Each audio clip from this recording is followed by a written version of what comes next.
मैं तुम्हारे बिना नहीं रह सकता अंजलि। अब बस तुम जल्दी से शादी कर मेरे घर आ जाओ। मैं भी तुमसे बेहद प्यार करती हूँ नवीन, और मैं भी तुम्हारे बिना नहीं रह सकती। ये कहकर वो दोनों एक दूसरे के गले लग जाते हैं। नवीन और अंजलि एक ही गांव के रहने वाले थे। बचपन से साथ में खेलते खेलते उन्हें एक दूसरे से प्यार हो जाता है, लेकिन उन दोनों के प्यार से सारा गांव उनके खिलाफ था। एक रोज, माँ तुम्हें पता है पूरा गांव भैया और उस अंजलि के बारे में क्या क्या बातें कर रहे हैं कि ये दोनों एक दूसरे से प्यार करते हैं और शादी करना चाहते हैं। क्या ये सच है?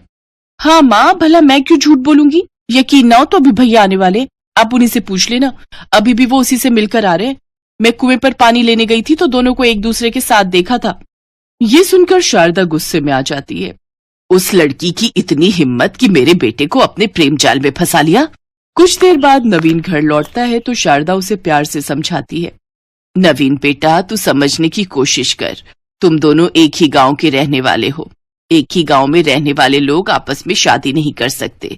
एक गांव में रहने वाले भाई बहन या किसी और रिश्ते से जाने जाते हैं, और शादी की इतनी ही जल्दी है तो दूसरे गांव की किसी अमीर लड़की से मैं तेरी शादी करवा देती हूँ।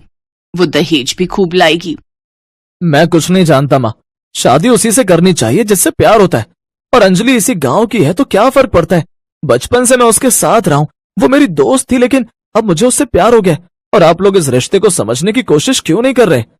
अरे बेटा, तू समझ क्यों नहीं रहा? वो अंजलि दिन भर तो गांव के लड़कों के साथ कंचे और गुल्ली डंडा खेलती रहती है, तो भला वो क्या ही घर संभालेगी। तू मेरे लिए बहू ही लाना चाहता है तो ढंग की ला। माँ, मैं अंजलि के साथ बचपन से रहा हूं, इसीलिए अच्छे से जानता हूं कि वो घर को संभाल लेगी। शारदा, ये इतना कह ही रहे हैं तो तुम मान क्यों नहीं जाती? और वैसे भी हमारा गोत्र तो अलग अलग है ना।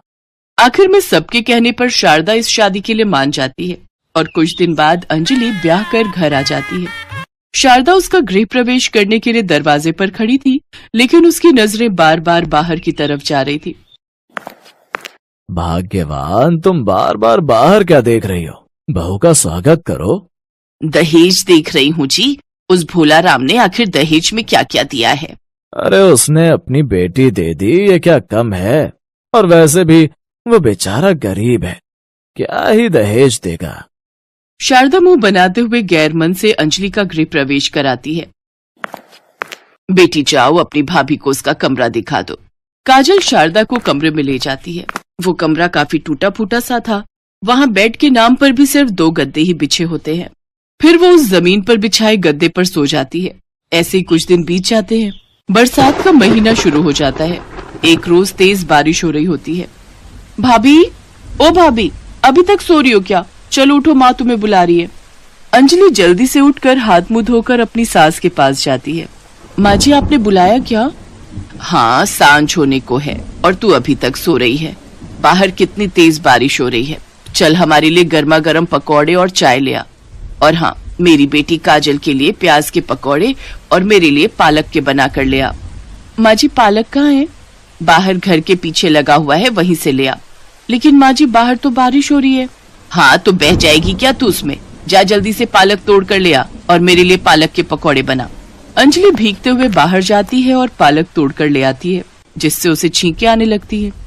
फिर अपनी कच्ची रसोई में जाकर वो पकौड़े बनाने लगती है, लेकिन बाहर हो रही तेज बारिश के कारण ऊपर से रसोई की छत टपकने लगती है। अंजलि इस बारे में जाकर अपनी सास को बताती है। माँ जी देखिए ना, रसोई की छत टपक रही है, जगह जगह पानी टपक रहा है। ऐसे में मैं पकौड़े कैसे बनाऊंगी? देखो तो माँ, भाभी को आए हुए 2 दिन नहीं हुए कि इनके नखरे शुरू हो गए। और नहीं तो क्या, ये सब तो काम ना करने के बहाने हैं। हमने तो पहले ही कहा था कि ये लड़की घर नहीं संभाल पाएगी, लेकिन नवीन मेरी सुने तब ना जाने इस कलमुही ने क्या ही जादू कर डाला था मेरे बेटे पर। लेकिन माँ जी, रसोई की मरम्मत तो करवानी ही होगी ना? हाँ, तेरे बाप ने जो बड़े पैसे मुझे दहेज में दिए हैं ना, जो मैं रसोई की मरम्मत भी करवाऊं और तुझे खाना भी खिलाऊं। जैसा हमारा घर है उसी में तुझे गुजारा करना पड़ेगा। बड़ा प्यार का खुमार चढ़ा था ना, अब भुगत। और वैसे भी मेरा बेटा बड़ी मेहनत से सारा दिन काम करता है, तब जाकर पैसे कमा पाता है।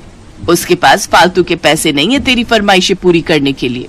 बेचारी अंजलि जैसे तैसे उस पानी से भरी हुई रसोई में पकौड़े तलने लगती है। तभी बारिश के पानी की कुछ बूंदें उस तेल की कढ़ाई में आकर गिरने लगती हैं। जिससे कुछ गर्म बूंदें उसके हाथ पर आकर गिरती है। आ माँ! फिर किसी तरह वो चाय पकौड़े बना कर देती है। वाह रे गरीब बहू, पकौड़े तो तूने बड़े करारे बनाए हैं। मुझे तो लगा था तू बस कंचे और गुलेल खेलना ही जानती है। सच में बहू, पकौड़े बहुत अच्छे बने हैं। पकौड़े बनाते समय उसके हाथ पर जो छींटे पड़े थे उससे उसे अभी भी दर्द हो रहा था। शाम को नवीन जब काम से लौटता है तो उसके हाथ पर वो जले के निशान देखता है। अंजलि उसे सारी बात बताती है। मुझे माफ करना अंजलि, आज मेरी वजह से तुम्हें ये सब झेलना पड़ रहा है, लेकिन मैं कुछ पैसे जोड़कर इस रसोई की मरम्मत करवा दूंगा। मैं जानती हूँ जी, आपके ऊपर सारे घर की जिम्मेदारी है। आप हम सबका पेट पालते हो, यही हमारे लिए काफी है। दरअसल नवीन दूसरे गांव में एक किराने की दुकान पर काम करता है। तनख्वाह के नाम पर उसे 8,000 ही मिलते थे, जिससे वो अपने परिवार का पेट पालता था। इधर सारा दिन नवीन के बाहर रहने के कारण शारदा अंजलि पर काफी जुल्म ढाती। अंजलि के आ जाने के बाद शारदा और उसकी बेटी घर का कोई काम नहीं करती और सारा काम अंजलि से ही लेती। बहू जा, इस वक्त बारिश कुछ देर के लिए रुक गई है, तू तब तक जाकर कुएं से पीने का पानी ले आ। अंजलि घड़ा उठाकर कुएं से पानी लेने चली जाती है, लेकिन कुछ देर बाद फिर काले बादल छा जाते हैं। 2 दिन से लगातार हो रही बारिश के कारण अब गरीब बहू की रसोई में पानी भर चुका था। वो अपनी सास के पास जाती है। माँ जी, रसोई में इतना पानी आ चुका है, अब आप ही बताइए मैं खाना कैसे बनाऊं? बहू, अब तू क्या चाहती है तेरे रहते मैं जाकर रसोई में खाना बनाऊं? अगर तेरी यही इच्छा है तो तू मुझे साफ साफ बोल दे। मैं शाम को नवीन आएगा तो उसको बोल दूंगी, क्योंकि तू तो नवीन की ही पसंद है ना। माँ जी, आप कहाँ की बात आखिर कहाँ जोड़ रही हो? अच्छा कोई बात नहीं, मैं रसोई में ही खाना बना लूंगी। बेचारी गरीब बहू फिर से अपनी उस रसोई में चली जाती है जहाँ बाहर हो रही तेज बारिश के कारण सारी रसोई पानी से भर गई थी। अंजलि किसी तरह चूल्हे के पास पानी आने से तो बचा लेती है, लेकिन वहीं बारिश के पानी में सबके लिए खाना बनाने की तैयारी में लग जाती है। उस बारिश के पानी में अनेक प्रकार के मच्छर पनप रहे थे और वो उसी पानी में बैठकर खाना बना रही थी। लगातार 2 घंटे तक उस पानी में बैठकर खाना बनाने से जहाँ उसे सर्दी लग गई, तो वहीं पानी में पनप रहे गंदे मच्छरों ने उसे बुरी तरह काट लिया था। फिर वो सबके लिए खाना बनाकर कमरे में ले जाती है, जहाँ वो सब आराम से बैठकर खाते हैं। फिर बर्तन धोने के कुछ देर बाद अंजलि अपने कमरे में आती है तो उसका शरीर थर थर कांपने लगता है और उसके शरीर पर तरह तरह के लाल दाने उगाते हैं, जिसके बाद अंजलि वहीं चक्कर खाकर गिर जाती है। अंजलि, अंजलि, क्या हुआ तुम्हें अंजलि? अरे ये क्या हुआ बहू को? बेटा इसे जल्दी से अस्पताल ले चलो। नवीन किसी तरह अंजलि को नजदीकी अस्पताल में ले जाता है, जहां उसका बुखार बढ़ता ही जा रहा था, जहां डॉक्टर उसका ब्लड टेस्ट करवाते हैं। देखिए, इनकी ब्लड टेस्ट रिपोर्ट आ गई है, इन्हें डेंगू मलेरिया हुआ है। अब कुछ दिन इनको अस्पताल में रहना होगा। डॉक्टर अंजलि को अस्पताल में एडमिट कर लेते हैं, जिसके बाद अब घर की जिम्मेदारी शारदा के ऊपर आ जाती है और अब शारदा को उस गीली रसोई में खाना बनाना पड़ता है। तब उसे एहसास होता है कि अंजलि कैसे ये सब सह रही थी। हे भगवान, मेरे बस की तो नहीं है इस रसोई में खाना बनाना। इसमें तो कितने गंदे मच्छर हैं। शायद इसी कारण बहू भी बीमार पड़ी है। नहीं, मुझे जल्दी ही इस रसोई की मरम्मत करवानी होगी। अगर समय रहते मैंने उसकी सुन ली होती तो आज बहू की ये हालत नहीं होती। शारदा को अपनी गलती का एहसास होता है।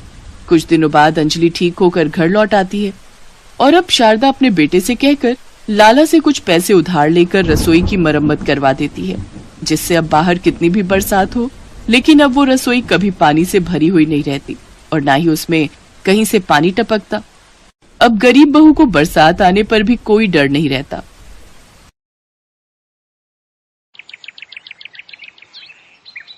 संतोष ने कुछ समय पहले ही अपने बेटे की शादी सलोनी से की थी, जिसका रंग भले ही काला था, लेकिन स्वभाव से वो बहुत ही गुणी और संस्कारी थी। संतोष की बड़ी बहू प्रीति गोरी और खूबसूरत थी, जिस वजह से घमंड उसमें कूट कूट कर भरा था। प्रीति का पति अनिल आर्मी में नौकरी करता था, जिसकी पोस्टिंग जम्मू में हुई थी।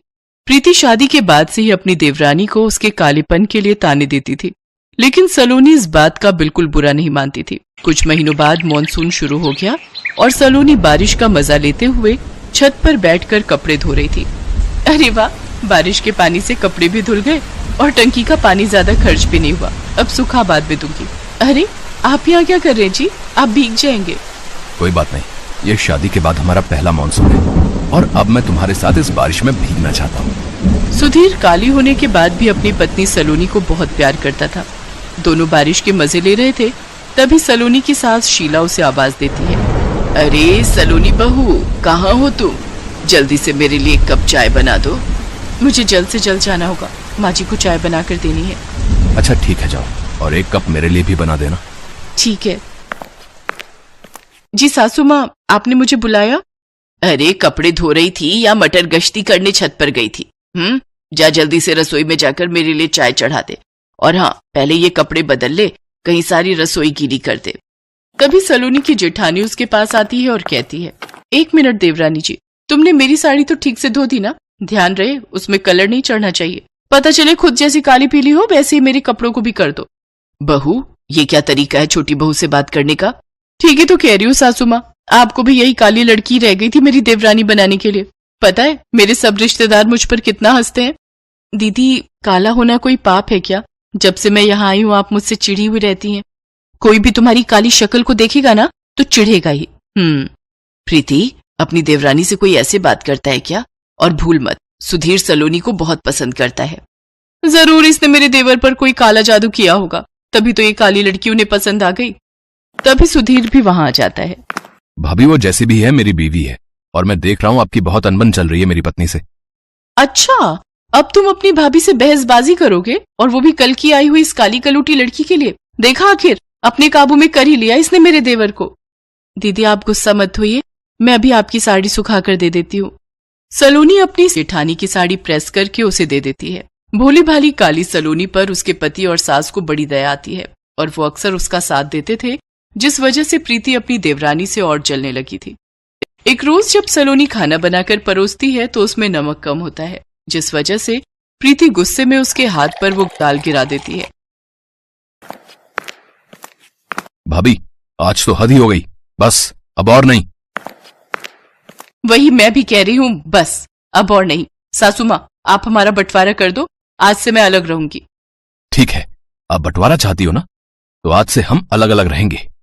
गुस्से में आकर सुधीर घर में रस्सी बांधकर अलग अलग बंटवारा करता है। मॉनसून में भारी बारिश होने के कारण घर के दोनों ही तरफ खिड़कियों से पानी अंदर आ जाता है। सलोनी तो अपने हिस्से को साफ कर लेती है, लेकिन उसकी आलसी घमंडी गोरी जेठानी पानी को हाथ तक नहीं लगाती, जिससे उनकी सास शीला फर्श पर फिसल जाती है और उसे चोट आ जाती है। हाय रे, मर गई रे, मर गई। माँ जी रुकिए, मैं अभी आती हूँ। कोई जरूरत नहीं है, मैं ही दवाई लगा देती हूँ, लेकिन तुम ये लकीर पार मत करना। और सासू माँ, आपसे एक जगह चैन से बैठा नहीं जाता, मेरा काम और बढ़ा दिया। गिरी भी तो तेरी वजह से हूँ। अलग होने के बाद अब प्रीति को घर के खाने से लेकर कपड़े धोने, झाड़ू पोछा हर काम खुद ही करना पड़ता। अब उसे अपनी देवरानी की अहमियत समझ आने लगी। ऐसे ही कुछ दिन बीत जाते हैं। फिर एक रोज प्रीति की तबीयत बहुत खराब होती है और वो बेहोश होकर गिर जाती है। तभी सलोनी उसे देख लेती है और लकीर पार करके उसे जल्द से जल्द हॉस्पिटल ले जाती है, जहाँ डॉक्टर कहते हैं, अच्छा हुआ आप इन्हें समय से ले आई, इन्हें हार्ट अटैक आया था, अगर जरा से भी देर होती तो कुछ भी हो सकता था। प्रीति को होश आ जाता है और जब उसे पता चलता है कि सलोनी ने उसे अस्पताल पहुंचाया है तो उसे अपने किए पर बहुत पछतावा होता है। मुझे माफ कर दे सलोनी, मैंने तेरे साथ